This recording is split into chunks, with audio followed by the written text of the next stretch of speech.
Hello everybody, this is Abraham and Northshore Computer Services, and today I'd like to show you a Mac soak test.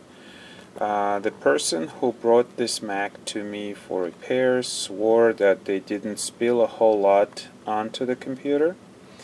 So we're gonna check how quickly the Mac will soak up the liquids. This Mac is wasted. Apparently there was milk spill on it, and after we do the tests I'll do some more talking. So what do we have here? We got some tools. We got some tools in order to take the Mac apart. We need a flathead screwdriver. We need a Phillips head screwdriver. We have this weird 3-prong Phillips screwdriver for battery removal.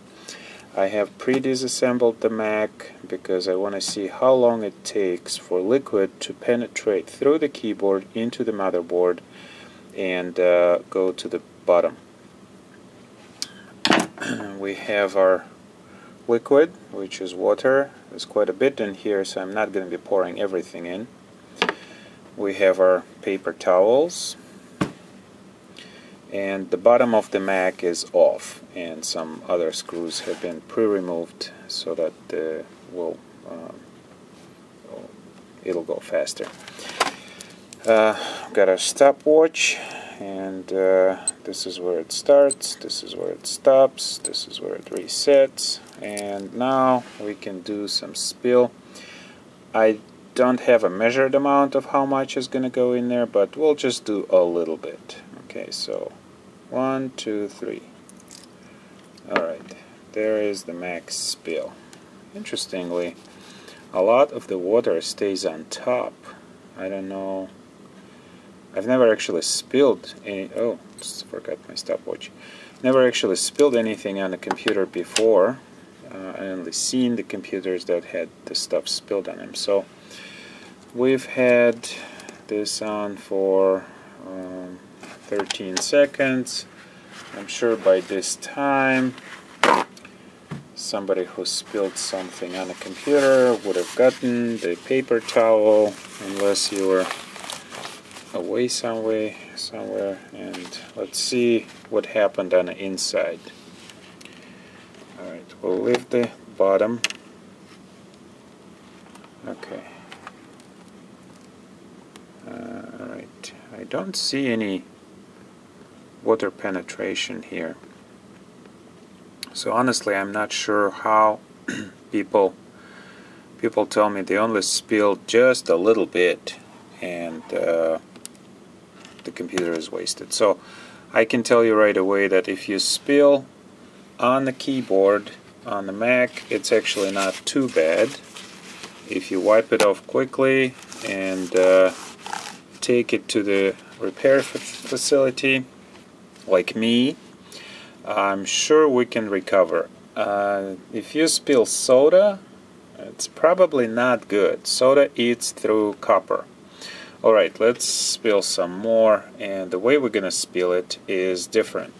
There is an intake, or actually exhaust and intake breather in the back. That's where the Mac exhausts hot air.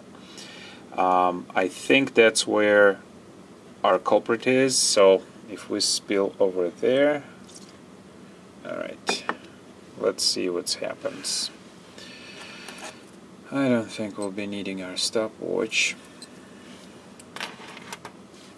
Alright, let's see. So it's about 15 seconds by now. Let's take a look on the inside. Alright, yes, that's what I thought. Not a whole lot, but it's already in the pan. Okay, there is our water right there. Let me take a look on the table. There is some on the table too. Let's wipe it off. Okay. Now, I guess it's the luck of the person who does it that you would spill and it would actually damage your computer so badly. From what I can see, and I mean, I don't see a big problem here. Let's spill a lot. Okay, that's a lot. Okay, this will damage your computer, especially if it's soda. And we got our paper towels here. Now we're gonna need a lot to soak it up. Let's remove the water from our so-called accidental spill. Okay.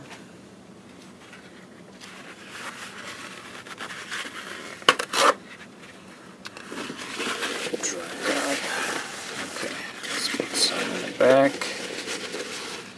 Okay, I can see now that this Mac is soaked. Okay, that's exactly what I wanted to see. Alright, this Mac is toast. And that was a big spill. Honestly, this was half a cup. This is a big container. Now here's what I wanted to be quite upset about. On the Mac, because there's no holes in the bottom, it acts like a plate, okay, containing the spill. I would opt for a computer, any computer, that has holes at the bottom. This means that if you are uncareful and you spilled something, and number one, all you have to do is pull the battery out, okay? You pull the battery out quickly, the electronics has a chance of survival, alright? That's the first thing you do. You pull the battery if you had a spill. Mac, well, Mac does not allow you to pull the battery out. Battery on the Mac is not pullable. Alright, let's unscrew. On this particular Mac, you have to remove 6 screws. By this time, even if you were knowledgeable as to what needs to be done, well, to get to the battery you have to remove, let's see, 1, 2, 3, 4, 5, 6, 7, 8 screws to get to the battery. So I'd say you would be probably 5 minutes before you take the whole thing apart. That is if you have tools, okay? Most likely, most people are not prepared. So as you can see, the bottom pan is containing all the water. There is all the water here. And honestly, no matter what you do, this will be damaging and eating through your connections and your electronics. And let me show you some right here.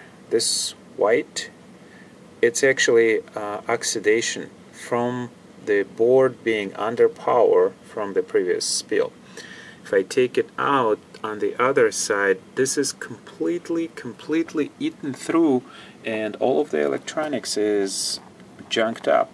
I honestly don't know if the CD-ROM is any good, if the memory is definitely not good. There you have some more white residue.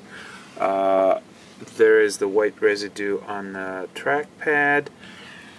This computer is done for. Almost every aspect of this computer is damaged. Okay, you take it to the Mac store, they'll just laugh at you and say, yep, that's what we wanted to do. That's how we designed the damn thing. We designed it that if you spill, it will be your fault, and we'll charge you for another machine. And this is not repairable, guys. This is not repairable. So I wanted to deliver a message that if you're a Mac buff, make sure that you understand that if you spill something, it will be in your Mac forever and ever and ever until the end of time, okay? Because the liquid will stay in this plate looking bottom pan. That's what I would call it. So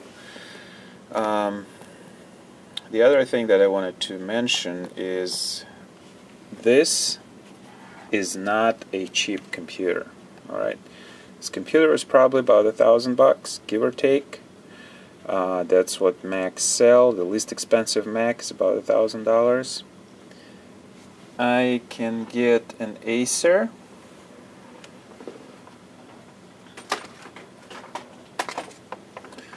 Like this for probably 400 bucks. And take a look. It's got holes and you can pull the battery out. Yes, it's a Windows machine. It's not as nice and beautiful as the Mac, but here's my point. This one will or may survive your spill. Why? Because it allows the water to drain through the computer. Now there is another computer out there which I'm proud of, and I'm really happy that they did it. It's called Dell, guys, and not just any Dell, Dell Latitude. If you ever take Dell Latitude apart, what you will find is the keyboard has plastic covered under it. Not only that, there is a hole in the keyboard, and there's a hole on a computer that goes right through, and it channels liquids away from all the important components. Why? Because it's a Dell Latitude. That's what business means. Business computers need to be serviceable. So they've prevented the liquid spill from damaging computers so badly, like the Mac. Mac wants their computers to fail. They want you to make mistakes, and they make money off of it, guys. Dell Latitude is, when I saw that channel, that I don't have a Dell Latitude right now with me, but it's a newer ones. Not older ones do not have that ability. But for, let's see, a brand new Latitude with all the bells and whistles, probably about $1,000. It's a decent computer. You will have the livability and serviceability much better than this Mac, or any Mac for that matter. I've seen a lot of Macs where spills go in and they stay in the bottom pan. That's how Mac wants it. That's how they want you to basically damage your computer and then bang yourself over the head and go out and buy a brand new Mac. So I think that's all the ranting that I have for now, and I wish you a good day and less spills. And remember, if you spill anything on a computer, anything at all, first thing you do is you remove the battery. Okay, if you spill anything on a Mac, first thing you do is pray. Have a good day.